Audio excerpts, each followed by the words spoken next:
درود ایک ایسا وظیفہ ہے جو کسی صورت میں رد نہیں ہوتا۔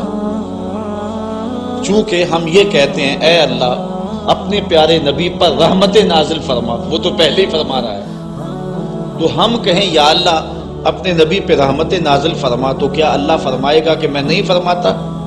اس لیے یہ ہو ہی نہیں سکتا۔ علماء کہتے ہیں کہ جو درود ہے وہ بہر صورت قبول ہوتا ہے۔ اس لیے حضرت عمر رضی اللہ تعالیٰ عنہ فرماتے ہیں کہ دعا کو درود کے ساتھ جوڑ لو، درود تو قبول ہونا ہی ہونا ہے، تمہاری دعا بھی قبول ہو جائے گی۔ چونکہ اللہ تعالیٰ جل شانہ کی یہ شان نہیں ہے کہ بعض کو قبول کر لے اور بعض کو ترک کر دے۔ ہماری فقہ کا بھی مسئلہ ہے، اگر آپ نے کسی سے سودا لیا ہے، اس میں کوئی ردی چیز آ گئی اور کچھ صحیح آ گئی، اب یہ نہیں آپ کر سکتے کہ جو صحیح ہے وہ رکھ لیں اور ردی واپس کر دیں، یا تو وہ صحیح کے ساتھ ردی بھی قبول کرنا پڑے گی اور یا پھر جو ہے وہ صحیح بھی واپس کرنا پڑے گی۔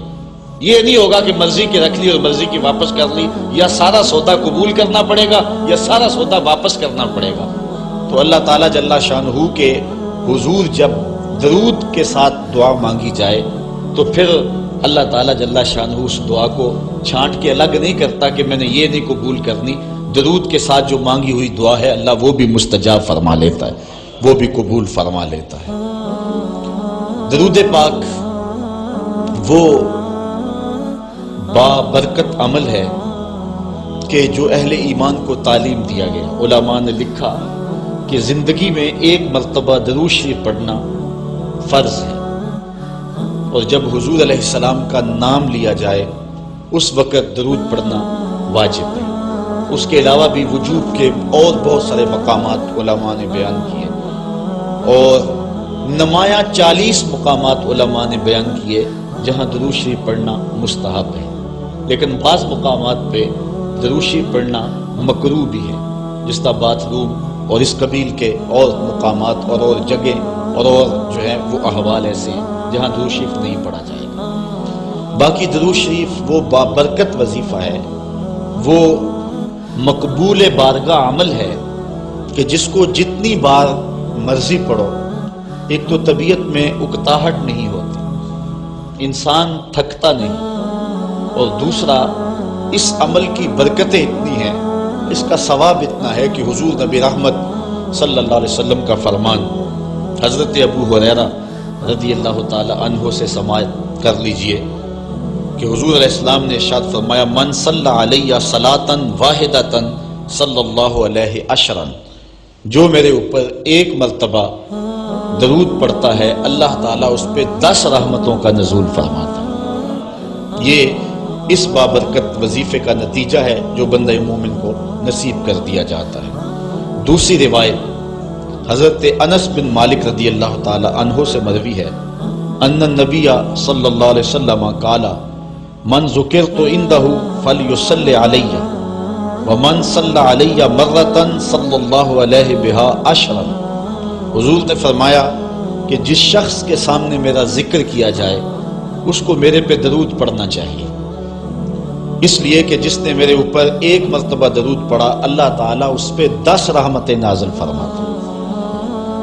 علماء نے ایک بڑی خوبصورت بات لکھی، وہ کہتے ہیں کہ اصل درود پڑھ کر کے اپنے لیے رحمتیں طلب کرنا ہوتا ہے رب سے، چونکہ مصطفیٰ کریم علیہ الصلوۃ والسلام ہمارے درود کے محتاج ہے۔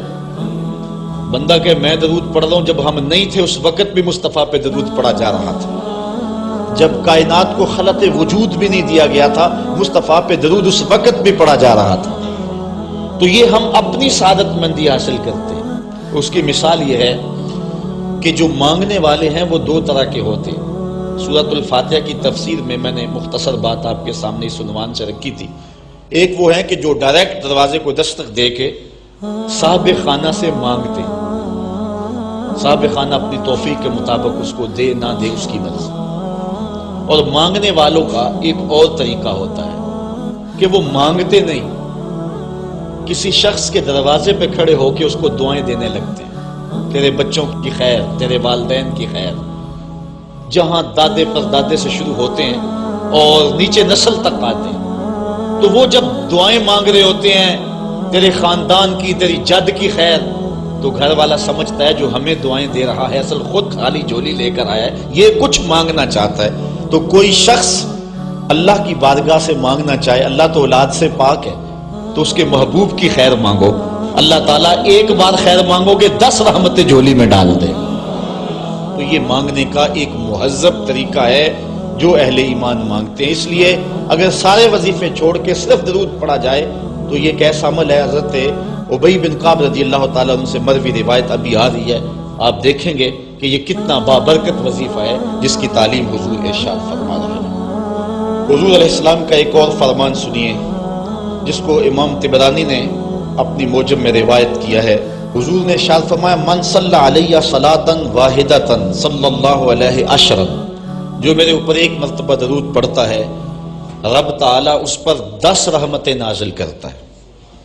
ومن صلی علیہ عشرا صلی اللہ علیہ مئۃ، اور جو میرے اوپر 10 مرتبہ درود پڑھتا ہے اللہ تعالیٰ اس پہ 100 رحمتیں نازل فرماتا ہے۔ ومن صلی علیہ مئۃ کتب اللہ بین عینیہ براۃ من النفاق و براۃ من النار، اور جو شخص میرے اوپر 100 مرتبہ درود پڑھتا ہے اس کی 2 آنکھوں کے درمیان لکھ دیا جاتا ہے یہ بندہ منافق بھی نہیں ہے دوزخی بھی نہیں ہے، یہ نہ منافق ہے اور نہ دوزخی ہے، نفاق سے اور دوزخ سے بری لکھ دیا جاتا ہے۔ وَأَسْكَنَهُ اللَّهُ يَوْمَ الْقِيَامَةِ مَعَ الشُّهَدَاءِ، اور اللہ تعالیٰ جل شانہ قیامت کے دن جس مرتبے پر شہداء کو ٹھہرائے گا اسی مقام پہ درود پڑھنے والوں کو ٹھہرائے گا۔ یہ ثواب ہے اس شخص کے لیے کہ جو حضور پر کثرت کے ساتھ درود پڑھتا ہے۔ حضرت عبد الرحمن بن عوف رضی اللہ تعالی عنہ سے ایک روایت سنیے، فرماتے ہیں یہ عشرہ مبشرہ سے ہیں، جلیل القدر صحابی ہیں، اور صحابہ میں سب سے زیادہ امیر صحابی بھی یہی ہے۔ 1,44,000 صحابہ میں سب سے امیر ترین صحابی حضرت عبد الرحمن ابن عوف رضی اللہ تعالی عنہ ہے۔ آپ فرماتے ہیں کہ خرج رسول اللہ صلی اللہ علیہ وسلم فاتبعته حتى دخل نخلا فسجد فاطال السجود حتى خفت او خشیت ان يكون الله قد توفاه او قبضه۔ کہتے ہیں ایک دن حضور گھر سے باہر تشریف فرما ہوئے، مسجد نبوی سے نکلے تو میں بھی حضور کے پیچھے پیچھے چل پڑا، حضور علیہ السلام کے تتبع میں، حضور کی اتباع میں میں بھی حضور کے پیچھے چل پڑا۔ حتی داخل نخلا، یہاں تک کہ کھجوروں کے ایک باغ میں حضور تشریف فرما ہو گئے، میں بھی اس باغ میں حضور کے پیچھے چلا۔ میں نے کیا دیکھا؟ فسجدہ، حضور نے سجدہ فرمایا، فاطال السجود، اور سجدہ اتنا لمبا تھا، حتی خفت او خشیت ان یکون اللہ قد توفى او قبضه، مجھے ڈر لگا کہ حضور علیہ السلام کا وصال ہو گیا، کہ حضور نے سر انور رکھا سجدے میں پھر اٹھا ہی نہیں رہے تھے، تو میں ڈرا اس بات سے کہ کہیں حضور کا وصال نہ ہو گیا ہو، حضور علیہ السلام اس دار فانی سے کوچ نہ کر گئے ہوں۔ تو کہتے ہیں کہ کالا فجے تو انظر فرفع راسہ، میں دیکھ ہی رہا تھا کہ اچانک حضور نے سر انور اٹھا لیا۔ فقالا مالکا یا عبد الرحمن، تو میرا رنگ اڑا ہوا تھا، میری طبیعت کے اوپر ایک عجیب کیفیت تھی، حضور نے سر اٹھایا اور مجھے اس حالت میں دیکھا، کہا کہ اے عبد الرحمن تجھے کیا ہو گیا؟ میں نے کہا فذکرت ذالک لہ، جو مجھے ہوا تھا میں نے وہ بتا دیا، میں تو ڈر گیا تھا کیونکہ صحابہ کی زندگی ہی تو حضور کے نام سے تھی، اور آقا کریم کی زندگی کے ساتھ اور حضور کی حیات کے ساتھ ہی تو وہ جیتے تھے بلکہ اڑتے تھے، اور صحابہ رضوان اللہ علیہ مجمعین کے لیے سب سے مشکل وقت حضور علیہ السلام کی وفات کا وقت تھا، ان سے برداشت نہیں ہوتا تھا۔ آپ نے پڑھا ہوگا سیر میں، علماء سے سنا ہوگا، حضرت عمر نے تلوار نکال لی تھی حضور کے وصال پر، کوئی کہے تو صحیح حضور کا وصال ہو گیا میں گردن کاٹ دوں گا، روتے تھے، عجیب کیفیت تھی۔ حضرت ابوبکر صدیق نے ہاتھ آگے کیا لیکن حضرت عمر جو ہیں وہ ان کی بات بھی سننے کے لیے تیار نہیں تھے۔ حضرت بلال چیخیں مارتے تھے، عجیب حالت تھی۔ حضرت سیدہ فاطمہ کہتی تھی سبت علی مصائب لو انہا سبت علی ایام سرنا لیالیا، لوگوں میرے اوپر جو مصیبتیں ٹوٹ پڑی ہیں اگر وہ چٹے دنوں پہ پڑتی تو وہ بھی کالی راتیں بن جاتی۔ اتنی مصیبتیں آ گئی. حضور علیہ السلام کے وصال پر یہ صحابہ کی کیفیت. حضرت زید بن عبداللہ اپنے باغ کو پانی دے رہے تھے. حضرت امام زرقانی نے لکھا ہے ان کے بیٹے نے جا کے کہا کہ ابا جی کوئی بات سنی ہے؟ انہوں نے کہا بتاؤ بیٹے کیا ہوا ہے؟ کہا حضور کا وصال ہو گیا. تو حضرت زید نے یوں ہاتھ اٹھائے اور سنو انہوں نے کیا کہا, اللہم اذہب بصری حتی لا ارا بعد حبیبی محمد احدا. اے اللہ مجھے اندھا کر دے, مجھے نابینا کر دے. آنکھوں کے چراغ روشن اس لیے تھے کہ تیرے رسول کو دیکھتا تھا. اب حضور اگر اس دنیا سے چلے گئے تو میں نے آنکھوں کی چراغ کیا کرنے؟ تو اللہ تعالیٰ نے ان کی دعا قبول فرما لی اور وہ فوراً نابینا ہو گئے. کسی نے بعد میں ان کے پاس جا کر افسوس کیا کہ تمہاری آنکھوں کی بینائی جاتی رہی ہے, بڑا افسوس ہوا ہے. وہ فرمانے لگے تمہیں ہوا ہوگا, مجھے تو کوئی نہیں ہوا, میں تو حضور کے بغیر کسی کو دیکھنا ہی نہیں چاہتا. اور اعلیٰ حضرت فرماتے ہیں کون نظروں پہ چڑھے دیکھ کے طلبہ تیرا. جس نے آپ کو دیکھا پھر وہ کسی کو جو ہے وہ اور کیوں دیکھے. تو یہ صحابہ کی کیفیت تھی. بلکہ غدابہ نامی اونٹنی جس پہ حضور سواری کیا کرتے تھے, کتب میں آتا ہے, صحیح روایات ہیں, وہ حضرت فاطمہ تو زہرا کی دہلیز پر سر رکھ کے رویا کرتی تھی. اور وہ یافور نامی دراز گوش جس پہ حضور سواری کیا کرتے تھے, جس کو ہم اپنی زبان میں گدھا کہہ لیتے ہیں لیکن نسبت رسول سے ہوگی تو پھر اس کو دراز گوش کہیں گے, تو وہ قبیلہ بنو سلیم کے کنویں میں چھلانگ لگا کے مر گیا کہ جب حضور چلے گئے ہیں تو ہم نے جی کے کیا لینا. یہ کیفیت جانوروں کی تھی. اللہ اکبر. تو حضور کی جدائی کا صدمہ کون برداشت کرے؟ آپ نے سنا نہیں کہ استن حنانہ حضور کے فراق میں کیسے تڑپ تڑپ کے روتا تھا؟ صحاح میں روایت ہے, لگتا تھا جس طرح پھٹ جائے گا. اور آقا کریم ممبر سے نیچے اترے اور آقا نے اس کو دونوں ہاتھوں میں لیا, پھر تسلی دی, اور ایسے لگا جس طرح کہ بچھڑا ہوا بچہ ماں کی گود میں آ جائے تو اس کی گگھی بن جاتی ہے. یہ کیفیت ہوئی. پھر حضور ممبر پہ جلوہ فراز ہوئے اور صحابہ سے مخاطب ہو کے کہا لو لم افعل ھذا لھن الی یوم القیامہ. اگر میں اپنے عاشق زار کو ممبر سے اتر کے یوں تسلی نہ دیتا تو یہ لکڑی کا ستون قیامت تک روتا ہی رہتا. اللہ اکبر. یہ ہے حضور کے پیار کی کیفیت. ان کے لیے مشکل مرحلہ تھا. تو حضرت عبد الرحمن بن عوف رضی اللہ تعالیٰ عنہ کہتے ہیں میں نے جو میرے پہ بیتی تھی نا, جو میری حالت ہوئی تھی, میں نے صاف صاف عرض کی حضور میں تو بہت پریشان ہوا تھا. تو حضور نے فرمایا فقالا ان جبرائیل علیہ السلام قال لی, سنو کہ جبریل امین میرے پاس آئے اور انہوں نے مجھے آ کے کہا الا ابشرک ان اللہ عز و جل یقول, کہ حضور میں آپ کو بشارت نہ دوں کہ رب کیا کہتا ہے؟ وہ یہ کہتا ہے من صلی علیک صلیت علیہ ومن سلم علیک سلمت علیہ. ذرا دیکھیے لفظ. حضور فرماتے ہیں میں کیوں سجدے میں گیا تھا؟ سنو اے عبد الرحمن ابن عوف واقعہ کیا ہوا, میں اتنا لمبا سجدہ کیوں کیا؟ کہا میرے پاس جبریل آئے اور جبریل نے مجھے رب کا سندیسہ دیا, پیغام دیا کہ محبوب آپ کا رب کہتا ہے کہ آپ کا جو امتی آپ پہ درود پڑے گا میں رب ہو کے اس پہ درود پڑھوں گا, اور جو آپ کا امتی آپ کو سلام کہے گا میں رب ہو کے اس کو سلام کروں گا. تو حضور فرماتے ہیں فسجدت للہ شکرا, تو پھر میں سجدہ نہ کرتا, پھر میں شکر کا سجدہ نہ کرتا اور میرا سجدہ لمبا نہ ہوتا کہ اتنا کرم ہوا کہ میرا اگر غلام مجھ پہ درود بھیجے تو رب اس پہ درود بھیجتا ہے. اللہ اکبر. یہ کرم نوازیاں اس شخص پر کہ جو حضور نبی رحمت صلی اللہ علیہ وسلم پر درود بھیجتا ہے. آئیے حضرت عبداللہ ابن مسعود رضی اللہ تعالی عنہ سے ایک روایت سنتے ہیں.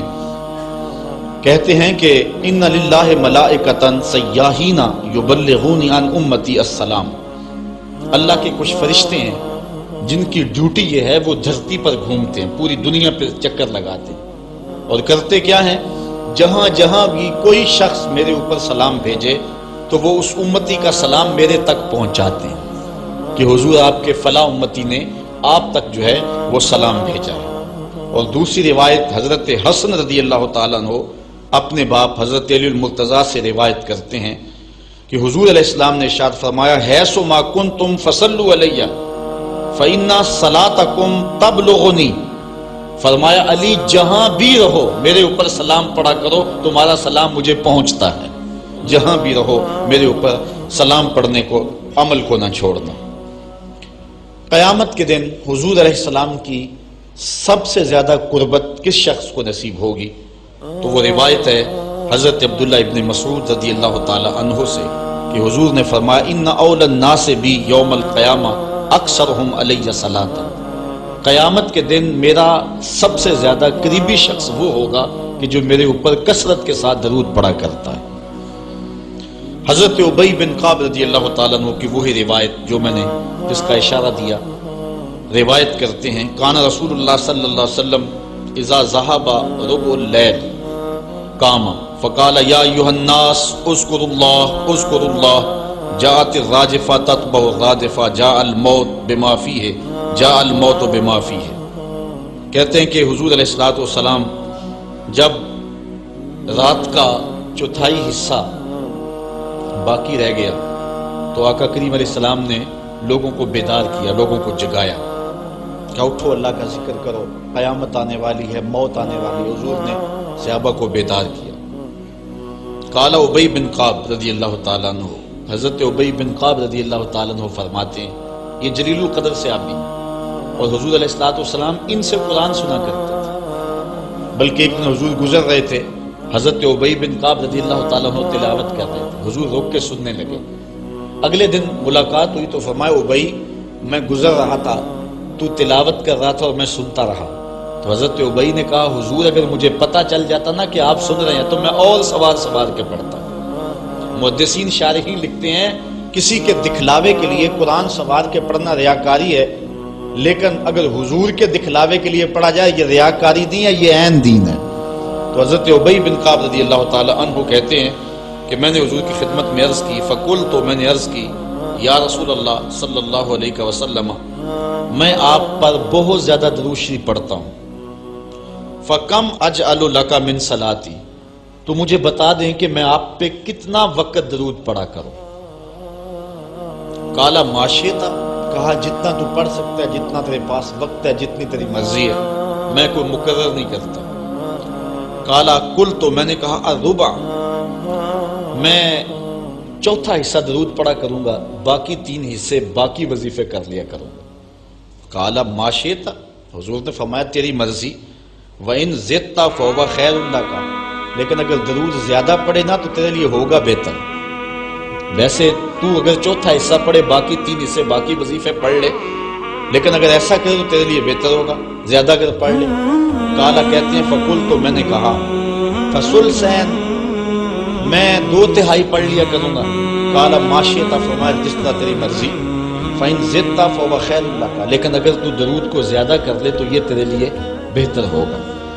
قلت النصف، میں نے عرض کی حضور میں آدھا وقت درود پڑھ لیا کروں گا، باقی آدھا وقت دیگر وظائف پڑھ لیا کروں گا۔ قلت، جب میں نے یہ بات کہی تو حضور نے فرمایا ما شئت، جو تیری مرضی، جو تیرے دل میں آئے۔ وَإِن زِدْتَ فَهُوَ خَيْرٌ لَكَ، لیکن اگر تو درود کو اور زیادہ کر دے تو تیرے لیے ہے بہتر۔ کہتے ہیں کہ میں نے عرض کی اجعل لک صلاتی کلھا، حضور پھر میں سارا وقت درود ہی پڑھ لیا کروں گا، میں سارا وقت درود ہی پڑھ لیا کروں گا۔ تو آقا کریم نے فرمایا پھر تجھے دنیا کی تکلیفیں بھی نہیں پہنچیں گی اور آخرت میں بھی تجھے نجات مل جائے گی، کیونکہ انسان وظیفہ 2 مقاصد کے لیے کرتا ہے، میرے دنیا کے معاملات ٹھیک ہو جائیں کچھ وظائف اس لیے پڑھتا ہے، یا پھر میری آخرت ٹھیک ہو جائے اس لیے وظائف پڑھتا ہے، 2 ہی غرضیں ہوتی ہیں وظائف پڑھنے سے۔ لیکن حضور نے فرمایا اگر تو سارا وقت درود پڑھتا رہے تو پھر تیری دنیا بھی ٹھیک ہو جائے گی، تیری آخرت بھی ٹھیک ہو جائے گی، تیرے سارے معاملے ٹھیک ہو جائیں گے۔ اللہ اکبر۔ اور حضور علیہ السلام کا یہ ایک اور فرمان سنیے جس کو حضرت انس رضی اللہ تعالیٰ عنہ روایت کرتے ہیں۔ حضور علیہ السلام نے ارشاد فرمایا من صلی علیہ فی یوم 1000 مرہ لم یمت حتی یرا مقعدہ من الجنہ، جو ایک دن میں 1000 مرتبہ میرے اوپر درود پڑے وہ اتنی دیر تک مرے گا نہیں جب تک جنت میں اپنا ٹھکانہ نہیں دیکھ لیتا۔ یہ اللہ تعالیٰ اس کو خاص نور نصیب فرمائے گا۔ اور آئیے سنیے حضور علیہ السلام کیا ارشاد فرما رہے ہیں۔ حضرت ابو درداء رضی اللہ تعالی عنہ سے روایت ہے، امام ابن ماجہ نے اپنی سند سے اس کو روایت کیا ہے۔ قال قال رسول اللہ صلی اللہ علیہ وسلم اکثروا علی من الصلاۃ کل یوم الجمعہ فإنہ مشہود تشہدہ الملائکہ۔ حضور نے فرمایا کہ ہر جمعے کے دن میرے اوپر کثرت کے ساتھ درود پڑھا کرو، چونکہ یہ یوم مشہود ہے، اس دن فرشتے حاضر ہوتے ہیں، تو جمعے کے دن کثرت کے ساتھ باقی دنوں کی نسبت میرے اوپر درود پڑھا کرو۔